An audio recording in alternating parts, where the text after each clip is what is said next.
Você tá de boa ali, daí você resolve abrir teu e-mail, e daí no teu e-mail tem um negócio ali na caixa de entrada falando subscrição da empresa tal, ou o fundo imobiliário está fazendo uma subscrição.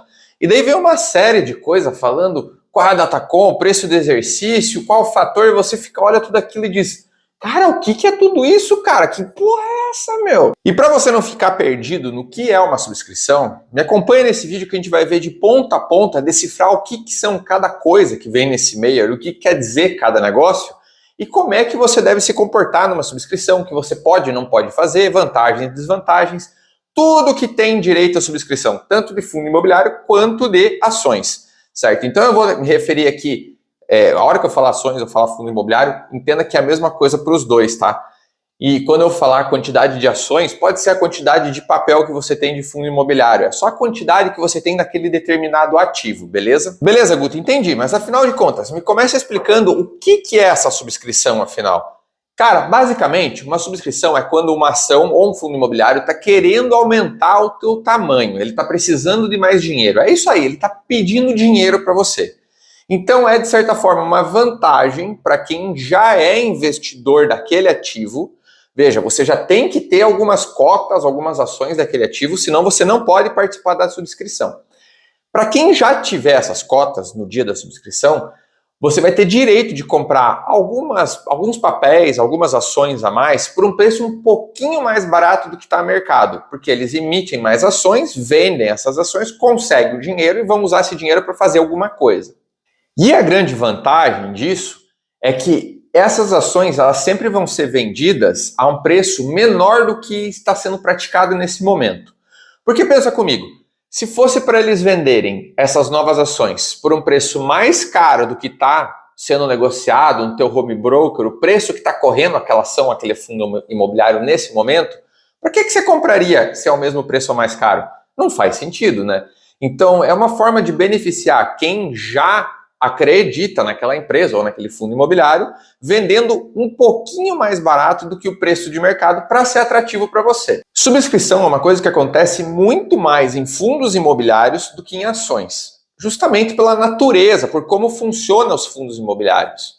Veja, fundos imobiliários têm que, por lei, distribuir 95% do lucro mensal para quem já é investidor daquele fundo. Então ele pode ficar no máximo com 5% para fazer todo o resto, que inclui o crescimento daquele fundo. Então, como é que você vai conseguir crescer tendo no máximo 5% de tudo que você lucra no mês? Tirando que ainda tem outras despesas que precisam ser pagas ali dentro desses 5%, né? Fica difícil para quem é dono de um fundo imobiliário comprar um novo galpão logístico, construir um novo prédio de lajes corporativas, ou se for um fundo imobiliário de papel, ter mais dinheiro para fazer outros empréstimos de CRI ou de CRA. Então, como que eles fazem? Eles fazem subscrições. Eles ofertam novos papéis daquele fundo imobiliário para quem já é investidor daquele fundo por um preço mais barato para ser atrativo. Assim, eles vendem aqueles papéis, juntam mais dinheiro e conseguem aumentar o fundo imobiliário fazendo as obras que eles querem fazer. Já para uma ação é muito diferente, porque uma ação ela tem, por lei, que distribuir no mínimo 25% do lucro dela. E não é do lucro mensal. E tem uma série de waivers que permitem que ela não distribua esses lucros. Então, se ela estiver muito endividada, se ela tiver em coisa de investimento, tem um monte de coisas assim que eles podem não distribuir os dividendos. Tanto que existem várias ações que não pagam dividendos quase nunca, certo? E não quer dizer que são ações ruins, é uma característica daquela ação. Além do mais, ações, elas podem fazer coisas que fundos imobiliários não podem fazer. Como, por exemplo, elas podem emitir debêntures para poder conseguir juntar mais dinheiro. Então, ela oferta lá uma renda fixa de debênture num determinado valor de rendimento mensal e ela consegue juntar esse dinheiro. Ela também pode se endividar, pegar um empréstimo num banco, pode se alavancar, coisas que fundos imobiliários não podem fazer. Olhando assim, a gente pode concluir que a subscrição, quando a gente está falando de ações, é uma alternativa que aquela empresa pode utilizar, uma ferramenta que ela pode utilizar, dentre várias ferramentas, para poder captar dinheiro e crescer. Enquanto para fundos imobiliários acaba sendo meio que a única alternativa se eles quiserem fazer algo novo. E para você ficar informado como é que funciona uma subscrição, quando tiver uma subscrição de uma ação ou fundo imobiliário que você for investidor, o e-mail que você vai receber é muito parecido com esse daqui da Clear que eu recebi. Esse daqui é um exemplo prático, é exatamente a maneira que a Clear me enviou o e-mail, e se você trabalha com outra corretora, talvez mude uma coisa ou outra, mas em suma, é muito parecido os e-mails que são enviados. Então vamos dar uma olhada meio geral aqui, o que quer dizer cada coisa nesse e-mail. Então ali eu recebi o e-mail da Clear falando que o Banco ABCB queria fazer uma subscrição de ações. A primeira coisa é o direito de subscrição, né? Então vai mostrar o Banco ABCB4, qual é a ação, qual é o fundo imobiliário que está fazendo subscrição. Qual é o preço de exercício, que é o valor que você vai pagar nessa nova ação que eles estão emitindo, e só você vai poder pagar o valor dessa ação, que vai ser de acordo com a quantidade de ações que você tem. Esse de acordo com a quantidade é justamente a segunda parte ali, que é o fator, ali no caso é 3,32%. Ali ele está mostrando que de todas as ações que você tiver daquele banco ou daquela empresa, né, daquela empresa ou daquele fundo imobiliário, nesse caso aqui é um banco, você vai ter um percentual de tudo que você tem que você vai poder comprar. Então, nesse caso, o fator é de 3,32% de todas as ações que eu tiver da BCB4. A data X é a data que já não está mais valendo, então a gente sempre vai olhar um dia antes da data X. Nesse caso, como a data X foi 2/1 de 2024, a gente sempre vai olhar um dia antes. Então, a data que eu vou olhar, que é chamada de datacom, é a data que importa para poder tirar uma foto do momento e ver quantas ações você tem para poder aplicar o fator, vai ser um dia antes. No caso, dia 1º de janeiro, né, de 2024. Então, eu vou ver quantas ações eu tenho naquela data, vou aplicar o fator, e esse número é a quantidade de direitos de subscrição que eu vou poder pagar em cada direito o valor de R$ 18,97, que é o preço de exercício, para poder adquirir aquela ação nova. Essa data de negociação dos direitos é até quando eu posso negociar esse direito que eu vou receber com base na data X e na datacom. O período de reservas é até quando eu tenho que informar a corretora que eu vou querer participar, eu vou querer exercer, eu vou querer tá trocando meus direitos de subscrição por efetivamente as novas ações que estarão sendo emitidas daquele ativo. E a data de liquidação é quando você precisa desembolsar o dinheiro e entregar para a corretora para poder firmar essa compra dessas novas ações que foram emitidas nessa subscrição. Se ficou um pouco confuso, talvez tenha ficado, vai ser muito mais fácil olhar isso daqui na prática. Então vamos olhar agora na prática como é que foi isso daqui para o meu caso. Então, como a gente comentou, a primeira coisa é olhar qual é a datacom, que é um dia antes da data X. Então, no dia 1º de 2024, eu vou ver quantas ações eu tinha do banco ABCB4. No meu caso, eu tinha 1.000 ações do banco. Se eu tinha 1.000 ações, no dia 2/1, eu vou receber esses direitos ali, que são os direitos de subscrição, não quer dizer que eu já tenho ação, e nem que isso daqui é ação, mas sim são apenas direitos no valor de 33 que eu recebi. Normalmente, tá vendo que está em vermelho o número 1 ali? Normalmente, esse valor que está em vermelho, ele pode ser alterado. Pode ser ABCB1, pode ser ABCB2, são os jeitos mais comuns de você ver os direitos de subscrição que você vai ter, mas às vezes dá uma loucura, às vezes aparece um 5, às vezes aparece outro número louco. Isso aqui não é uma regra, mas é uma coisa que normalmente acontece ao ser o número 1 ou o número 2. E como que a gente chegou naquele 33 ali? É justamente eu pegar as 1.000 ações que eu tinha ali de Banco ABCB e aplicar o fator, que é 3,32%. Vai me dar 33,2 direitos de subscrição. Não são ações ainda, são direitos de subscrição. Só que eu não posso ter esse fator aqui, esse decimal, né? Eu tenho que ter o número inteiro. Então sempre arredondo esse daqui para baixo. Daqui surgiu os 33. Então vamos dizer que a cotação do Banco ABCB esteja em R$ 24,00, certo? Se ela estiver em 24 e ela se mantém em 24, na verdade o que importa é a data que vai acontecer a liquidação. Se na liquidação isso aqui se mantém em 24, quanto que vai valer cada BCB1, cada direito de subscrição? Ele vai estar valendo 5,3. Da onde que vem esse 5,3? Esse 5,3 é justamente a diferença da cotação que vai estar na data de liquidação, que são os R$ 24,00, diminuído pelo preço de exercício, que é de R$ 18,97, que dá 5,3. Veja, isso daqui é na teoria. Na teoria, isso deveria funcionar assim. Na prática, como isso daqui é renda variável, a cotação do Banco ABCB4 vai variar com o tempo. E não é certeza que ele vai estar nos mesmos R$ 24,00 lá na data de liquidação. Então, na prática, como varia a cotação da ação e do fundo imobiliário, também vai variar o quanto vale cada direito de subscrição, certo? Então, mas por mais que varie, isso daqui dá para ter uma ideia de mais ou menos quanto vale ou quanto deveria valer aquele direito caso você venha vender ele, porque você pode vender esse direito. Desde que aquela subscrição, seja num fundo imobiliário ou de uma ação, permita você negociar os direitos, você pode vender os seus direitos de subscrição e isso daqui dá um norte de você saber quanto deveria valer aquele direito. A gente vai falar um pouquinho mais para frente sobre a negociação e a venda de direito de subscrição, mas aqui é só para dar uma primeira pincelada para você. Então, eu mantendo esses direitos de subscrição, eu tenho até dia 1º/2 ali para poder fazer a reserva. O que é fazer essa reserva? Eu vou ter um link ali no site da Clear ou no site da tua corretora que eu posso informar, vou preencher um formulário falando qual é o meu nome, meu CPF, meu código, tudo certinho para provar que sou eu e vou dizer, eu quero participar. Isso é eu fazer a reserva. É dizer, eu quero participar com quantas? Eu posso escolher todas as 33 que eu tenho ali ou eu posso escolher menos. Eu posso, eu quero participar só com 10 e vou vender outras 23. Ou eu quero participar com todas. Ou eu posso até comprar direito de subscrição de outras pessoas. Digamos que eu tinha 33, comprei mais 67 e fiquei com 100. Daí eu quero usar a 100, eu preencho a reserva com 100 e mando essa informação para a corretora. O que é importante? Eu preencher a reserva com, no máximo, a quantidade de direitos de subscrição que eu tenha. Não adianta eu dizer, eu quero participar de 500 e eu só tenho 33 direitos de subscrição. Eu só vou participar com 33 ou não vou participar, vai dar problema, isso depende de como é que a tua corretora vai interpretar um formulário que esteja fora da quantidade que você tem de direito de subscrição. Então, por isso é sempre bom preencher certo e não fazer coisa errada para não ficar dependendo do bicho de porco na cabeça lá da corretora, como é que ela vai querer lidar com você que preencheu coisa errada, né?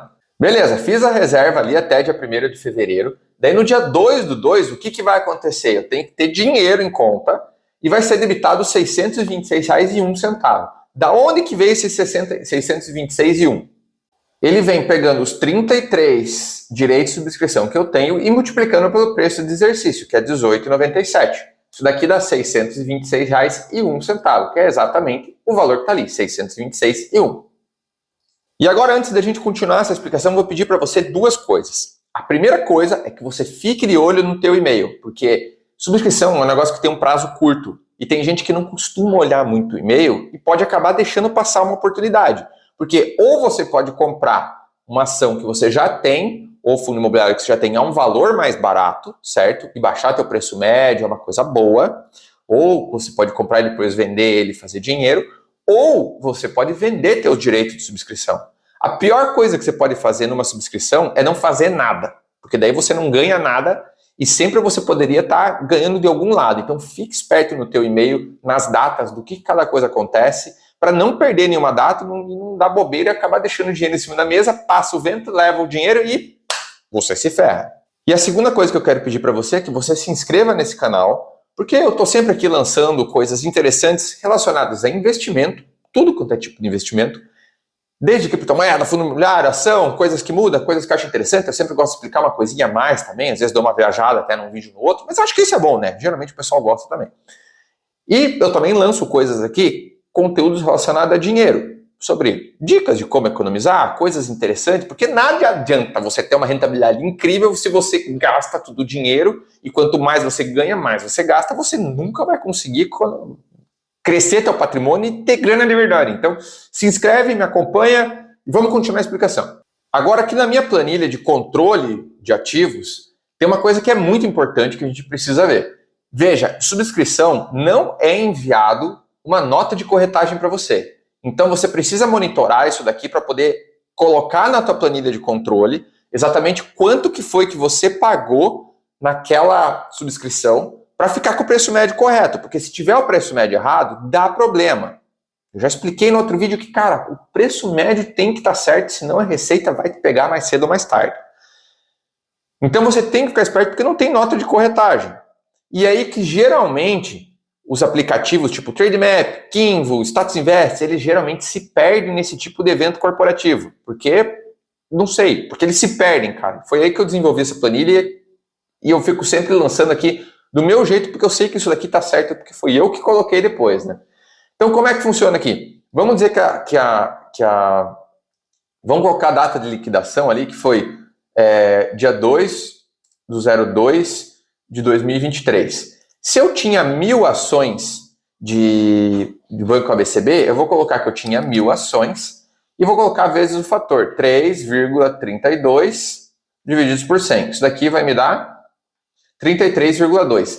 Lembra que eu não posso colocar não é um valor quebrado ali, eu preciso colocar o valor inteiro. No caso, o valor inteiro aqui eu preciso arredondar isso aqui para 33, que foi o que a gente falou, e o preço de subscrição disso aqui foi R$18,97, certo? R$18,97. Vai me dar os 626,21. E note que meu preço médio já baixou um pouco, então isso aqui ajuda você a baixar teu preço médio. Ó, se eu deletar ali, vai para 23,86. Se eu colocar de novo, 23,70. Então um pouquinho baixou o preço médio, porque você comprou mais barato. O valor de taxas não tem taxas, porque esse aqui não tem uma nota de corretagem, é uma subscrição. O que eu gosto de fazer para eu não esquecer aqui? Eu gosto de colocar, inserir uma nota, que aqui teve uma subscrição no valor de R$18,97, fator 3,32%. Por que eu gosto de colocar essa anotação? Porque, cara, hoje eu vou lembrar, daqui um mês eu vou lembrar, daqui 2 meses, 2 anos eu vou lembrar. Mas daqui 3 anos eu não lembro mais o que aconteceu e por que eu comprei um negócio num preço que não era o preço que estava naquela hora. Então eu coloco isso aqui só para não esquecer. Se você quiser conferir essa planilha mais no detalhe, eu fiz um curso preparando lá no Hotmart explicando, um curso pequeno de 2 horas, o valor baixinho, para poder fornecer essa planilha e você saber utilizar essa planilha. E ela tem muito mais coisa além de controle de preço médio. Ela faz todo o controle ali de quanto você vendeu no mês, se você vai ter que pagar imposto ou não, como é que está a evolução dos teus dividendos, como é que está a evolução do teu patrimônio. Então, dá uma olhada, eu vou deixar o link aqui embaixo. Vamos continuar essa explicação agora.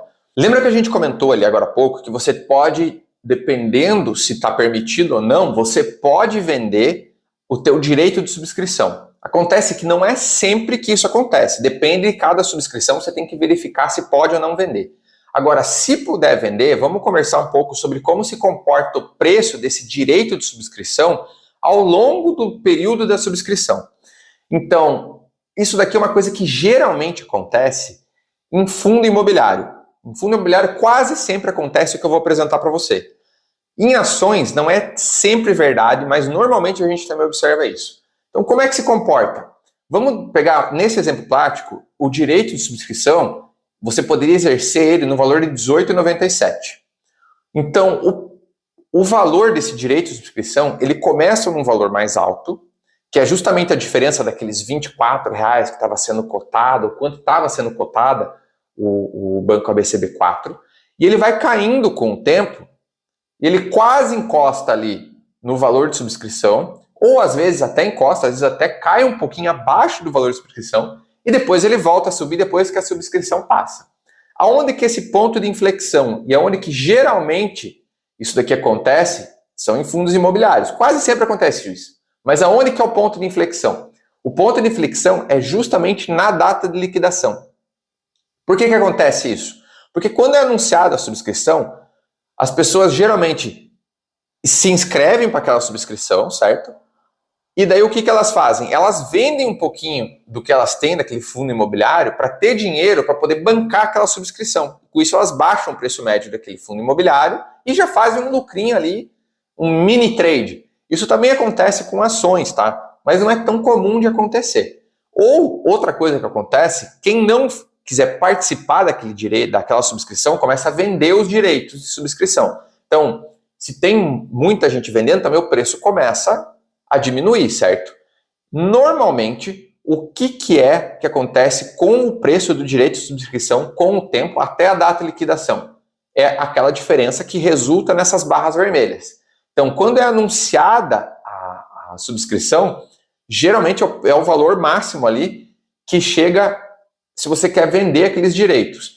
E conforme o tempo vai passando, o valor daquele direito vai caindo até chegar na data de liquidação. Veja, novamente, isso daqui não é uma regra que sempre acontece, mas normalmente acontece principalmente em fundos imobiliários. E o que eu quero dizer com isso para você? Eu quero dizer que se você não quiser participar da subscrição, você venda os teus direitos de subscrição assim que eles chegarem para você. Porque normalmente eles vão cair de preço e se você deixar para vender lá na frente, talvez eles nem estejam valendo nada. Isso é a verdade, nu e cru e triste. E se você for participar, aí beleza, aí você mantém eles, você pode vender um pouco das suas ações, seus fundos imobiliários para ter dinheiro, ou pode pegar uma outra grana para poder bancar aquele valor ali que você precisa pagar na data de liquidação. Mas normalmente é isso daqui que acontece, principalmente para fundos imobiliários. Então, se você puder negociar, não quiser participar, venda o quanto antes seus direitos. É uma dica minha que eu uso na minha carteira e que geralmente dá certo. Beleza, Guto, você falou bastante. Eu vi que subscrição é uma coisa que é mais complicada, tem bastante pontos ali, mas afinal, é uma coisa boa ou é uma coisa ruim quando acontece em um ativo? E cara, nesse momento eu vou te dizer que depende. Depende do quê? Porque pode ser para 3 coisas que elas aconteçam. A primeira delas é para um projeto novo, para um crescimento. Como eu dei o exemplo, quase todos os fundos imobiliários, quando vão crescer, fazem uma subscrição. Se uma empresa vai crescer através de subscrição, como por exemplo, a S Brasil, fez recentemente uma subscrição para poder comprar 2 parques eólicos gigantes que já estavam em operação, já são rentáveis, estavam dando lucro. E geralmente quando é para uma coisa assim, para crescer, para um novo projeto, geralmente é uma coisa boa, são subscrições legais. Então você precisa ver para que é aquela subscrição. Mas não é só para isso que acontece a subscrição. Se for uma ação, pode ser para reforço de caixa. Em outras palavras, está faltando dinheiro. E aí, cara, se está faltando dinheiro, não é uma coisa legal. Como, por exemplo, a gente teve Espaço Laser, que há um tempo atrás fez subscrição, teve Via Varejo, teve Magazine Luiza, eles fizeram subscrição, Magazine não, Magazine ainda ela deu uma parte de desculpa que ela estava querendo crescer. Foi para crescer e para reforço de caixa. Então foi meio bom, meio bosta. Mas se é por falta de dinheiro que a empresa está precisando de mais grana, cara, não preciso dizer que não é uma coisa boa, né, cara? Aí é uma coisa ruim. A ação já está ruim das pernas, está com os indicadores ruins e vai fazer uma subscrição para ter mais grana. Não é coisa boa. Geralmente é porque uma ação está caindo muito de preço, porque ela está apresentando problema, e aí, quando vem isso daí, é meio que mais um preguinho no caixão da ação. O terceiro ponto, que não é tão comum de acontecer, é o reenquadramento legal. Aqui é quando por questões legais, questões de lei brasileira, uma empresa precisa ter mais dinheiro em caixa para poder reenquadrar. Quer um bom exemplo? IRB. IRB é uma resseguradora, ela faz seguros de seguros. Sim, isso existe. Existe quem venda seguro de um seguro e a IRB atua nesse ramo. E por questões legais, ela precisa ter um determinado dinheiro guardado, um determinado caixa, de acordo com tudo que ela está segurando. E ela ficou desenquadrada recentemente desse critério e precisou fazer uma subscrição, lançando mais ações no mercado, para poder captar mais dinheiro, para poder se enquadrar legalmente. E aí, eu não vou dizer nem que é ruim nem que é bom, cara, porque é uma questão legal, tem que fazer. Eu preferia que não tivesse, mas não é tão ruim do que está precisando de reforço de caixa.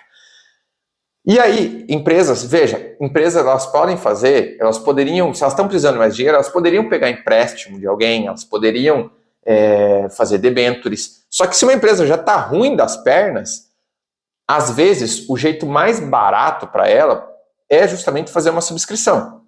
Então, dos males seria o menor, porque se ela for pegar um empréstimo de um banco e tá com uma nota de crédito ruim, ou se ela tá com os indicadores muito ruins, está apresentando um risco muito grande, aquela empresa tem que oferecer uma debenture com uma taxa de juros muito alta, vai ter que pagar muito para poder compensar todo o risco que ela está oferecendo. Então acaba sendo mais barato, às vezes, fazer uma subscrição do que pegasse outro caminho que seria ainda pior para a empresa, entendeu? Bom, gente, eu tentei deixar assim bem resumido o que é uma subscrição, tanto para fundo imobiliário quanto para ação. Não muda muita coisa, mais ou menos igual. Tem umas pequenas nuances que a gente comentou ali durante o vídeo. Eu sei que ficou um vídeo mais longo, porque realmente é um pouquinho mais complicado, pode ser bom, pode ser ruim, tem várias coisas que acontecem, pode negociar direito, não pode. E tem uma coisa que é bem parecida com subscrição, mas daí eu só vejo o lado bom dela, que é bonificação. Que é quando você não precisa pagar, você recebe gratuitamente a ação ou fundo imobiliário, porque está vindo de bônus para você. E se você quiser mais detalhes de como é que funciona a bonificação, eu vou deixar um card aqui em cima, explicando justamente no detalhe, num vídeo bem parecido com esse, talvez mais curto, um pouquinho mais descontraído, porque é mais fácil de falar sobre bonificação do que subscrição. E confere esse vídeo que você vai saber como é que funciona a bonificação, que é muito melhor, apesar de ser parecida, é muito melhor que uma subscrição. Confere lá.